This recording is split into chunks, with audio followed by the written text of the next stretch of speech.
Hello विद्यार्थी मित्रांनो, जुनं वर्ष संपलेलं आहे, नवीन आर्थिक वर्ष लागू झालेलं आहे. आता 1 एप्रिल पासून तुमच्या आयुष्यामध्ये म्हणजे नोकरदार वर्ग जो आहे त्यांच्या आयुष्यामध्ये काय बदल होणार आहे एकदा बघूया. पहिला महत्वाचा बदल, नव्या सॅलरी स्लिपमध्ये बेसिक पे अर्थात मूळ वेतन 50% राहणार. म्हणजे तुमचा 1,00,000 पगार असेल, ठीक आहे, तर त्यापैकी 50,000 हे तुमचं बेसिक असणार आहे. त्यामुळे तुमचा ईपीएफ आणि ग्रॅज्युएटी जी आहे ती वाढणार आहे. आनंदाची गोष्ट आहे. दुसरं, नोकरी संपताच ग्रॅज्युएटी वगळता सारे पैसे 2 दिवसाच्या आत जमा होणार आहे. चांगली गोष्ट आहे. 12 लाख रुपयांपर्यंत इन्कम टॅक्स माफ केला जाणार आहे.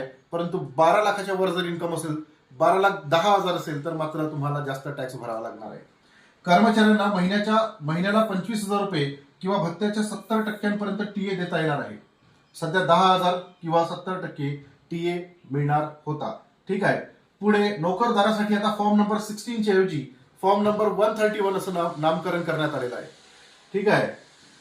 पुणे, हैदराबाद, बेंगलोर, अहमदाबाद या शहरामध्ये सुद्धा आता 50% HR जो आहे तो आता लागू झालेला आहे. म्हणजे तुम्हाला 50% HR मिळणार जर तुम्ही या शहरामध्ये राहणार. त्यानंतर कंपनीकडून पुरवल्या जाणाऱ्या कर्मचाऱ्यांच्या कार बसवर 1,800 ते 2,400 रुपयाऐवजी 8 ते 10,000 रुपये इतका कर जो आहे तो लागणार आहे. कर्मचाऱ्यांना मिळणाऱ्या 15,000 रुपयापर्यंतच्या जेवणाच्या कुपन सोबत गिफ्ट कार्ड, गिफ्ट सर्टिफिकेटही आता करमुक्त होणार आहे.